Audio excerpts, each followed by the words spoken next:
You don't want AI being the one speaking on behalf of your brand, AI being the one who's putting the tone together and who's putting together output there that is going to be public facing for you. It's like handing your brand over to an intern.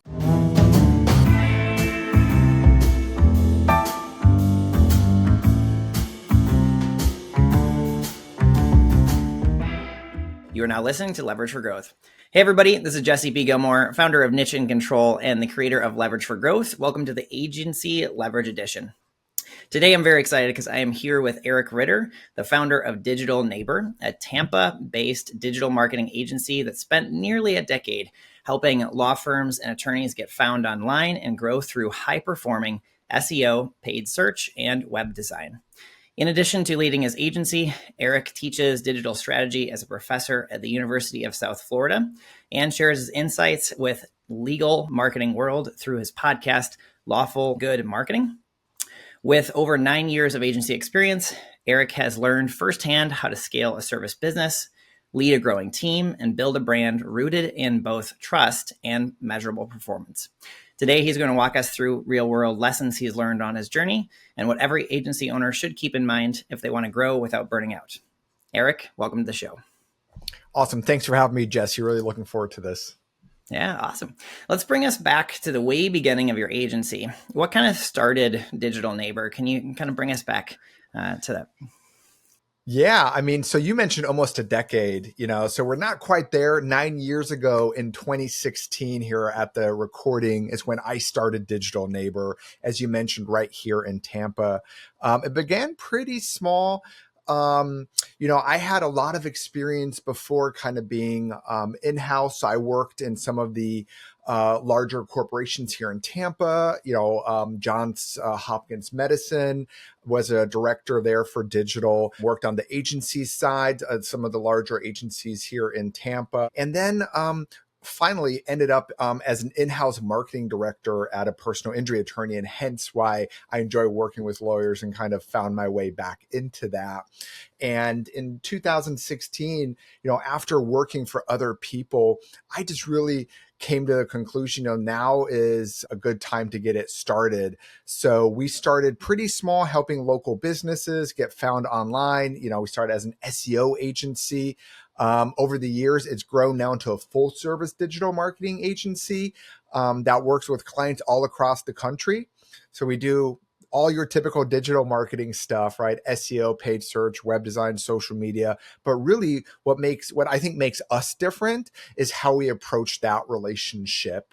And that's what I think has really led to this sustained growth and the sustainability of us is that, Digital Neighbor, that name, a lot of people ask, where does that come from? It comes from Mr. Rogers' neighborhood. He's still the North Star of the agency. And we want to approach digital marketing like a neighborly conversation versus just some kind of black box that you don't know what's going on. So we want it to be transparent. We want it to be focused on results that people know exactly what's going on and make people feel like, that we have skin in the game and really care about them like a true partner does. Mm-hmm. That's awesome. And you talk a lot about values and the values and the principles of the agency. Did it start off that way, like coming up with the values and kind of leading it that way, or did it kind of evolve as time went on? Yeah, that's a great question. So I always knew, like inside, this is the kindness and kind of that neighborly is the North Star of the agency. But I just kind of had that like as something that I felt, right? Kind of more like a gut feeling. But then as we grew, that's where we had to start writing things down and making it more official. Hey, here's our mission, vision, and values. So we didn't start with that. It's something that kind of grew over time, more out of necessity than anything else as we onboarded new people that I wanted them to clearly understand this. These are our core values, which also are expectations for people that work here. Mm-hmm. And before this recording, we had talked about empowering your people as being one of the big lessons, and we'll probably unpack that as time goes on. But is this one of the ways that you empower people to be able to run the company or be able to lead within the company aligned with your vision for the company? Absolutely. And so, for example, last week we have a Monday all hands meeting for the agency, and I have a CEO corner, and we're starting to do a core values campaign where we kind of go over those core values just to kind of help set expectations within the company there. So I think it's important for everybody to understand that everything you do needs to be reflective of what those values and the mission is here. Mm-hmm. Awesome, man. And you had also talked about how you had started off Digital Neighbor more focused around SEO, and then you've kind of grown in your services. Can you talk us through some of the decisions that you made to continue to offer different services and how that evolved? Yeah, I mean, that's a very, very simple answer there is just you never, ever say no. So when a client, especially when you're starting out the first couple of years, so when you have a client, you're doing SEO and you're like, hey, your website is a big part of SEO. We should make some fixes here. Oh, can you do that for us? And a young Eric's like, yeah, of course. And so now we got to figure out, how do we do web design? How do we do web development? Then we realized, like, hey, what goes really well with SEO is some paid ads, some paid search ads. Oh, can you do that for us? Yeah, of course we can do that, right? And so it kind of organically grows, and you start adding those skill sets to your utility belt there as an agency over time. So quite frankly, it was just organic growth. I didn't go out and say, hey, we're going to do social media now. It was really the client saying, hey, we're looking at doing Facebook. Can you help with that? And just never saying no. Hey guys, Jesse here. I just wanted to take a second and thank you very much for listening to this podcast. And I was just actually on a podcast as a guest right before this recording, and the host had asked me, what exactly do you do with agencies? And because of a thing called an offer triangle, I was able to answer that very simply. I said, most agency owners are stuck being an operator and they really want to become the CEO. And the three things that hold them back most is an unscalable business, inconsistent lead flow in clients, and micromanaging a team. So niche and control helps them to develop a scalable business, consistent revenue, and empowered team. And the host was like, oh, wow, that makes sense. And they were able to see very quickly what the value is that I was able to bring. And that offer triangle is the framework we've used in niche and control for the last year and a half or so. And it has really been a game changer. Daisy, one of our agency clients, she used it to position and attract high ticket clients, and she doubled her PR agency within 4 months. So it has a very profound impact. What I would like to do for you, just as a gift, is to give you that training. You can go to nicheandcontrol.com/triangle for a 7-day trial of our Scalable Agency Accelerator. And it just gives you that access to the first step, the foundation of a scalable offer, which is messaging and positioning. So if you are trying to attract premium clients and you're trying to figure out that messaging, you can go to nicheandcontrol.com/triangle and get that free trial today. So when it comes back down to the team, another thing that you had talked about before was the need for processes. And as you take on different services, obviously that increases the amount of processes you need to create. Can you talk us through maybe some of those initial times where you were building processes, some of the lessons that you learned through that kind of duplication? Yeah. So a lot of different lessons there. So one of the ones early on is that people absorb and learn in different ways. So one example is I'm a big visual guy, so I love Loom. So I'll record myself with Loom. Hey, here's how to set up Google Tag Manager, right? Here you go, follow it. And then someone else watches that, has to pause all the time and like needs a checklist. So other people, they want a written out checklist or want it written out so they can follow along and they don't care about the video. So that was kind of early on, kind of that lesson. Because we also have one of my digital strategists here. She doesn't like videos at all. Like she doesn't want tutorials or anything. She just wants to write it out. And so understanding that there's different ways for those processes in there. And then also, and that's to this day is our golden rule, is you need to have checkpoints and a checklist in there. So even if you're recording it, like at the end, basically, like, okay, that's how you set up Google Tag Manager. Here's the 5 things that you need to do to make sure you've completed this task. So understanding what those mandatories are before the task is completed, I think is really important. Mm-hmm, mm-hmm. Yeah. And for people that may be earlier in their journey when it comes to process checklists and standards, you can actually start with the checklist first, give it to people right from the get-go, and then start building different standards as well. So that way it kind of minimizes that back and forth too. For sure, yes. Yeah. And over the last 9 years, how big is your team at the time of this recording? So we're about 13 people. Awesome. And if you were to kind of look back on your journey and look at either like a younger Eric or, maybe somebody that might be one or two steps before you, what are some of the main things that you would tell them to save them either time, energy, or money on their agency journey? Yeah, that's such a great question. So I'm going to continue what we were already talking about. It's just building out processes, right? Having standards of how things are to get done, I think is just really important because that is where delegation comes in, right? Understanding early on that you can't do everything yourself.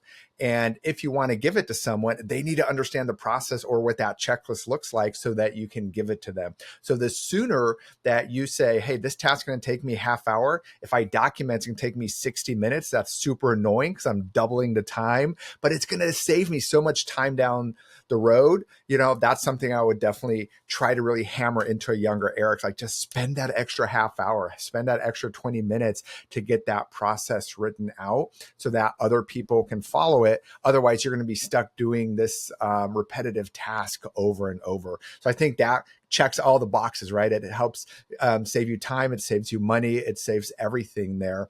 It's kind of helping those processes. Then also the productization.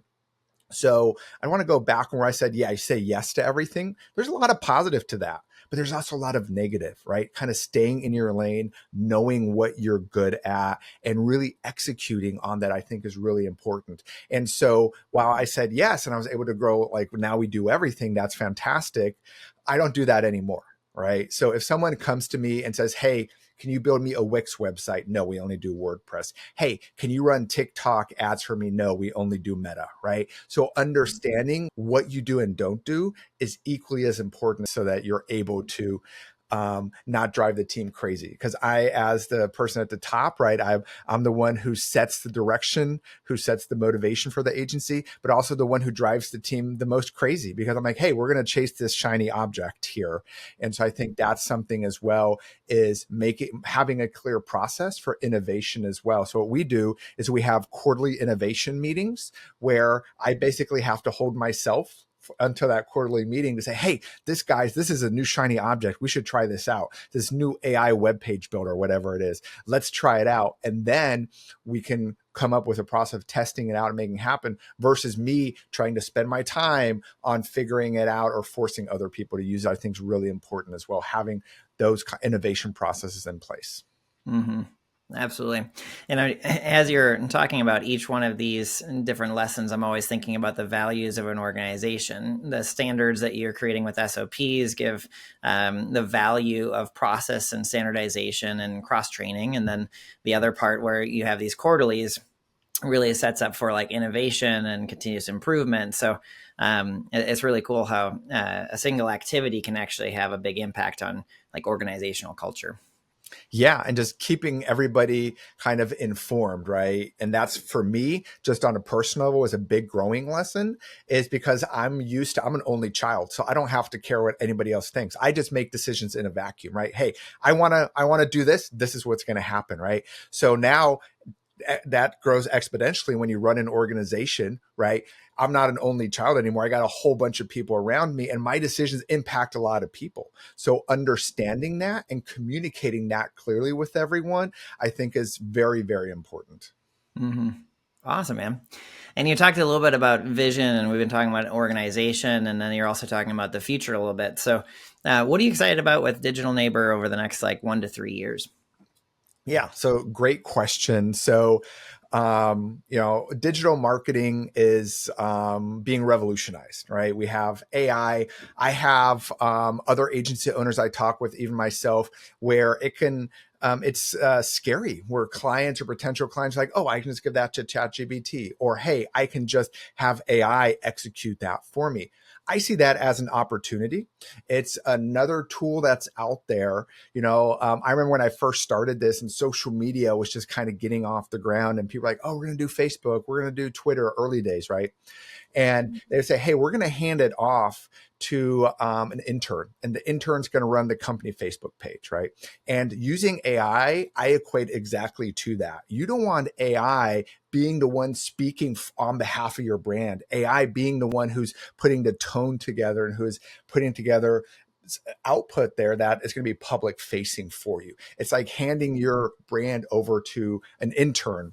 So I'm really excited about continuing to grow as a partner and exploring together with clients what that evolutionary process looks like, where we go potentially from not always executing everything to being that more of a strategic, like I said, partner for them, and to see what that evolves into. Like, lovable.dev builds websites for you, right? I can go on there, give an AI prompt in 3 years.